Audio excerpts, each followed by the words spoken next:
नमस्कार, good morning दोस्तों। स्वागत है आपका एक बार फिर से आपके चैनल फार्मेसी पॉइंट में। तो दोस्तों आज हम हॉस्पिटल एंड क्लिनिकल फार्मेसी का लास्ट वीडियो देखने वाले हैं। और दोस्तों इसी के साथ जो आपका हॉस्पिटल और क्लिनिकल फार्मेसी है इसका सिलेबस पूरा हो जाएगा। तो दोस्तों आज जो हम चैप्टर डिस्कस करने वाले हैं वो है आपका drug dependence and drug abuse और बायो अवेलेबिलिटी। तो चलिए दोस्तों, ये दोनों चैप्टर हमारे क्लिनिकल फार्मेसी से रिलेटेड है। तो चलिए दोस्तों वीडियो को शुरू कर लेते हैं। तो देखिए आप यहाँ पर देख सकते हैं कि आज हम जो चैप्टर डिस्कस करने वाले हैं वो है ड्रग डिपेंडेंस और ड्रग एब्यूज़ और बायो अवेलेबिलिटी।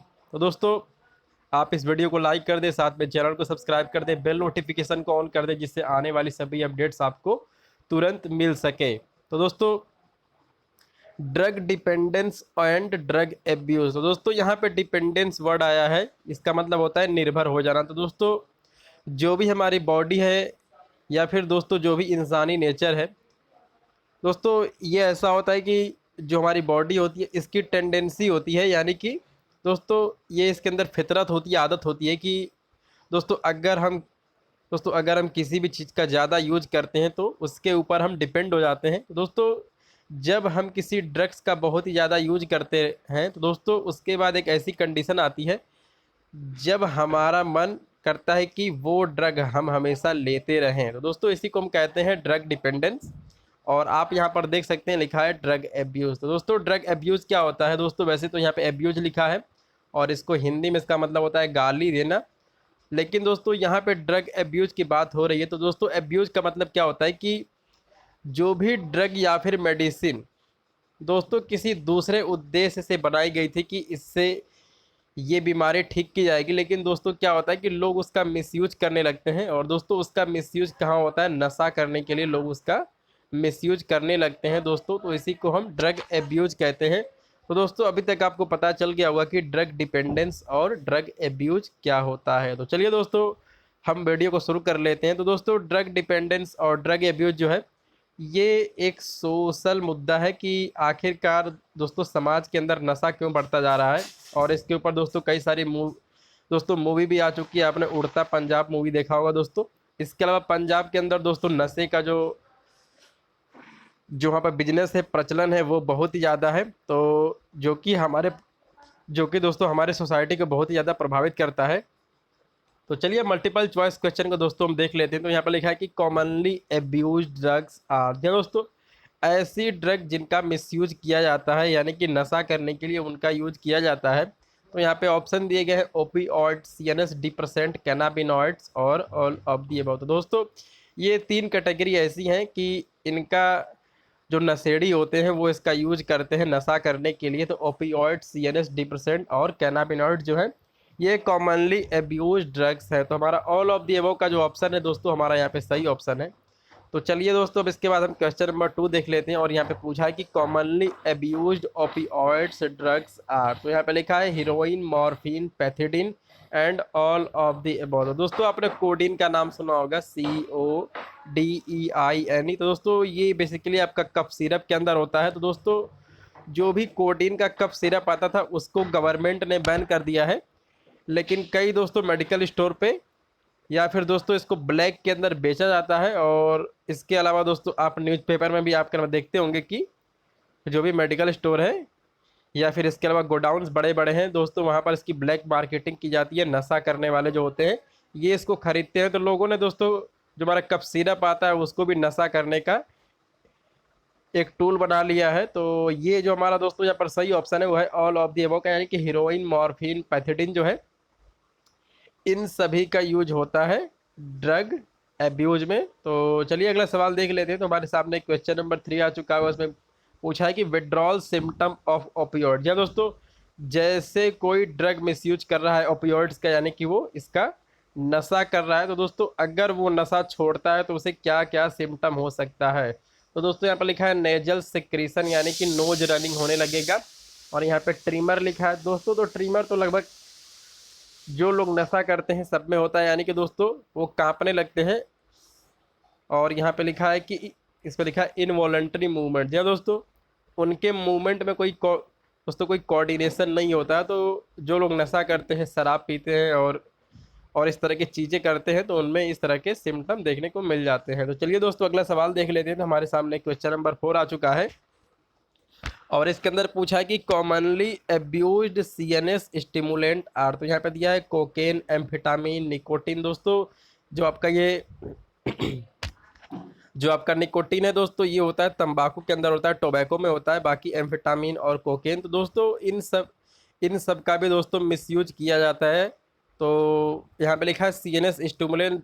दोस्तों इसको हम एनालेप्टिक्स भी कहते हैं। और इसके अलावा दोस्तों एक सीएनएस स्टिमुलेंट और होता है जिसको हम कैफीन कहते हैं। तो दोस्तों कैफीन तो वैसे ज़्यादा नुकसानदायक नहीं होता है, लेकिन जो हमारा कैफीन है ये बेसिकली हमारा टी के अंदर, चाय के अंदर और कॉफ़ी के अंदर पाया जाता है।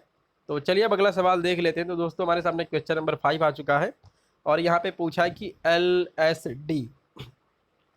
तो यहाँ पर दोस्तों यहाँ पे लिखा है, आप इसको देखिए, ऑप्शन नंबर 1 यहाँ पे लिखा है lysergic acid diethylamide. तो दोस्तों ये इसका फुल फॉर्म होता है।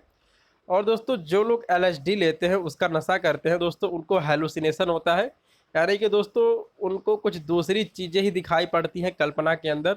वो सोचते रहते हैं दोस्तों, कई लोगों को भूत प्रेत दिखाई देते हैं, तो इस तरह की कई चीज़ें दिखाई देती हैं उनको।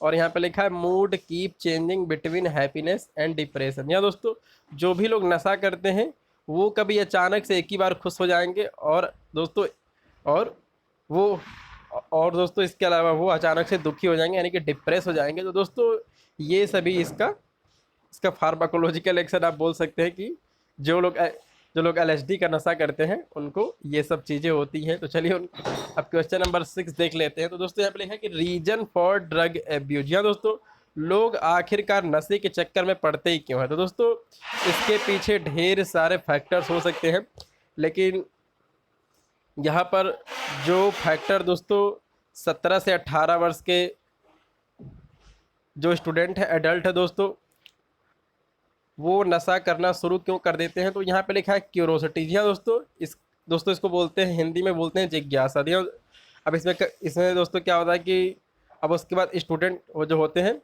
वो सोचते हैं लाइए हम इसको इसको पहली बार इसको हम ट्राई करते हैं कि आखिरकार इसका टेस्ट कैसा होता है, लगता कैसा है, फीलिंग कैसी आती है। तो दोस्तों लोग इसकी वजह से भी नशे की जाल में फंस जाते हैं। और इसके अलावा लिखा है एटीट्यूड। या दोस्तों अब इसके अलावा मैंने कई जगह देखा है दोस्तों कि लोग सिगरेट इसलिए पीते हैं कि उनको स्टाइल दिखाना होता है, फैशन दिखाना होता है।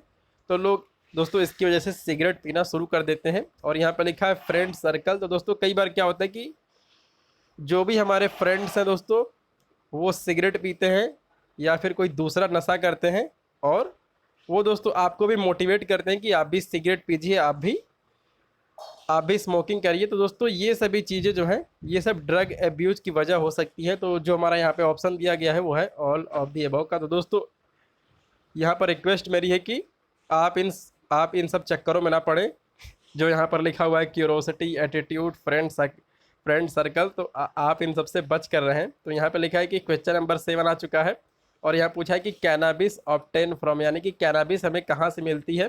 तो यहाँ पर लिखा है हेम्प प्लांट, धतूरा, पेपेवर somniferum and none of the above.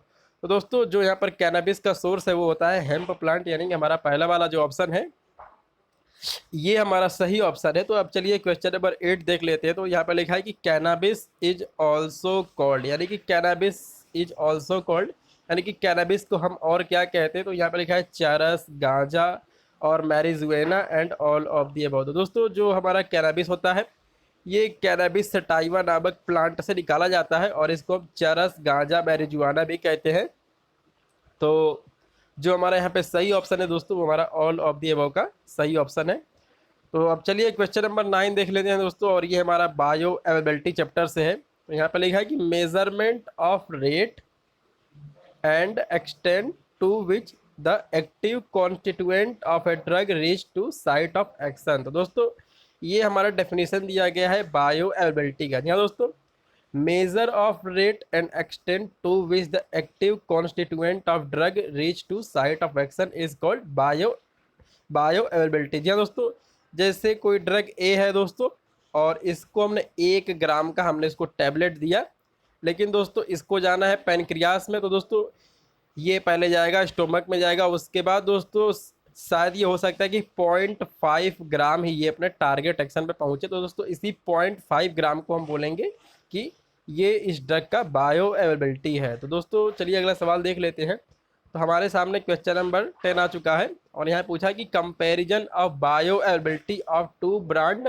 Product of same drug is called. या दोस्तों जैसे आपने सिप्ला कंपनी का आपने पैरासीटामोल ले लिया और इसके अलावा दोस्तों आपने मैनकाइंड कंपनी का पैरासीटामोल ले लिया। तो दोस्तों जो आपका यहाँ पे फार्मूला है, मॉलिक्यूल है, वो दोनों तो एक ही है, लेकिन जो आपका ब्रांड नेम है वो अलग अलग है। तो दोस्तों इसमें क्या होगा कि अब इसके बाद हमको कंपैरिजन करना है कि दोस्तों जो हमारा सिप्ला कंपनी का पैरासीटामोल है और जो हमारा मैनकाइंड कंपनी का जो हमारा पैरासीटामोल है, इसमें से बायो अवेलेबिलिटी किसकी ज़्यादा है या फिर किसकी कम है।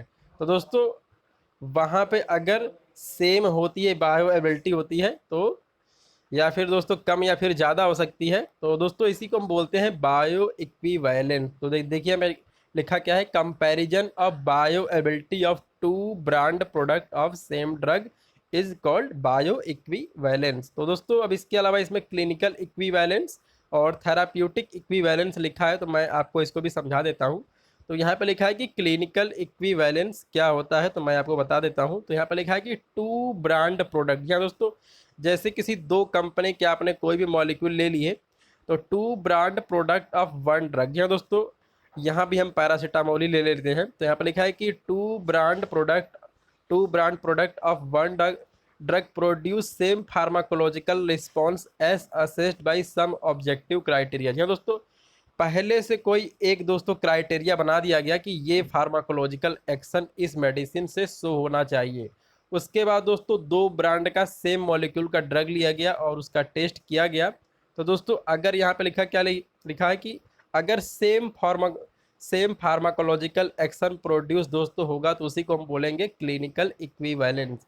यानी कि two brand product of one drug produce same pharmacological response, लेकिन उसके पहले हमने कुछ क्राइटेरिया सेट कर दिया था कि दोस्तों हमें ये फार्माकोलॉजिकल एक्शन शो होना चाहिए, तो उसी को हम कहते हैं क्लिनिकल इक्विवेलेंस।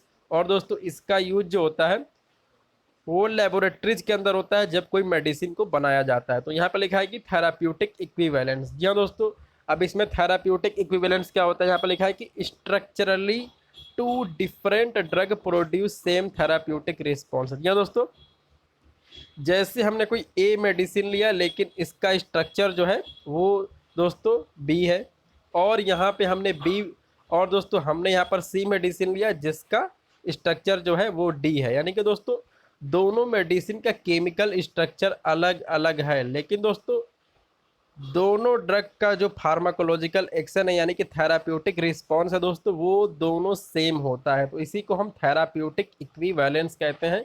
तो देखिए यहाँ पे क्या लिखा हुआ है कि structurally two different drug produce same therapeutic response. तो ये हमारा थेराप्यूटिक इक्विवेलेंस होता है।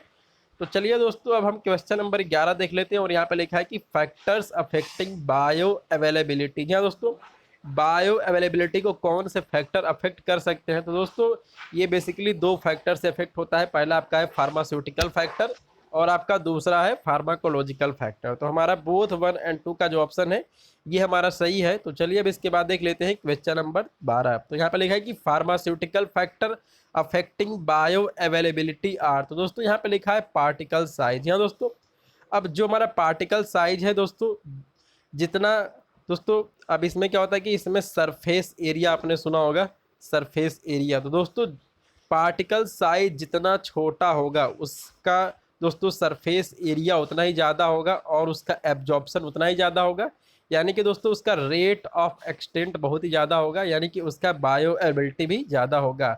और यहाँ पर लिखा है डिग्री ऑफ आयोनाइजेशन। यहाँ दोस्तों जो भी हमारा ड्रग मॉलिक्यूल है वो कितने जल्दी दोस्तों ब्रेक होता है, तो आपका बायो अवेलेबिलिटी इस पर भी डिपेंड करता है। और यहाँ पे लिखा है नेचर ऑफ एक्सिपिएंट। जी हाँ दोस्तों, जो भी हमारा टैबलेट या फिर दोस्तों कोई भी डोजेज फॉर्म हो गया उसके अंदर हमने जो भी दोस्तों हमने जो भी एक्सिपिएंट्स यानी कि नॉन ड्रग मटेरियल मिलाए हैं वो दोस्तों कितनी जल्दी ब्रेक होते हैं, यहाँ पर भी आपका डिपेंड करता है बायो अवेलेबिलिटी। तो दोस्तों ये सभी फैक्टर होते हैं particle size, degree of ionization और नेचर ऑफ एक्सिपिएंट्स। तो दोस्तों जो भी हमारा डोजेज फॉर्म होता है उसके अंदर होता है मॉलिक्यूल ड्रग का प्लस एक्सिपिएंट्स, इसके अंदर बाइंडर्स दोस्तों हो गए, इसके दोस्तों इसके अलावा स्वीटनिंग एजेंट हो गए। तो दोस्तों ये सभी हमारे एक्सिपिएंट्स होते हैं, यानी कि नॉन ड्रग कंपोनेंट होते हैं। तो चलिए अगला सवाल देख लेते हैं दोस्तों। तो इसके अंदर पूछा है कि क्वेश्चन नंबर 13 है कि pharmacological factor affecting bioavailability are. तो यहाँ पे लिखा है दोस्तों gastric emptying drug, drug interaction, route of drug administration, all of the above. तो दोस्तों अब जैसे कोई मेडिसिन होती है जिसको बोलते हैं कि आपको इसको खाना खाने से पहले लेना है या फिर खाना खाने के बाद लेना है, तो दोस्तों ये बात भी डिपेंड करता है बायो अवेलेबिलिटी के अंदर। और यहाँ पर लिखा है ड्रग ड्रग रिएक्शन। यहाँ दोस्तों अब इसके अलावा जैसे आपका टेट्रासाइक्लिन हो गया दोस्तों, टेट्रासाइक्लिन प्लस मिल्क या फिर चीज़ आता है दोस्तों, पनीर आता है, उसको साथ में नहीं लेना चाहिए। और यहाँ पर लिखा है रूट ऑफ ड्रग एडमिनिस्ट्रेशन। यहाँ दोस्तों जो हमारा पेरेंट्रल रूट है, इसके अलावा इंट्रावेनस रूट है, इंट्रामस्कुलर रूट है दोस्तों।